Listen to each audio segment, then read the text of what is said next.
रामराम मंडळी, राशनच्या दुकानाकडे गेलो. राशन काय सुटलं नव्हतं म्हणून वापस आलो. ही झेंड्याला जाणारी लेकरं बघून डायरेक्ट दुकानावर पोहोचलो की एक बकेट आणून ही टाकी सगळी भरून काढली की मला खंडोबाला सांगितलेलं जाऊन पाणी आणा. त्या पाण्याचं तर झालं तर बाथरूमच्या, पण आपलं प्यायला लागणारं पाणी आणावं लागलं. मग फ्रुटी यांनी आणली होती मार्केटहून.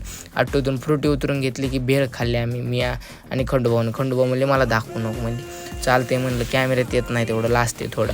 मग माल आला होता किंडर जॉयचा. मी किंडर जॉयचा माल उतरून दुपारच्या सुट्टीत जेवायला गेलो असतो. थोडं क्रिकेट खेळलो, आमच्यावर बॅटिंग होती, थोडं बसलो होतो. मग मोहरीचं तेल आलं तर मोहरीचं तेल लावून घेऊन सोमपापडी वापस द्यायला गेलं तर एक्सपायरी झालेली.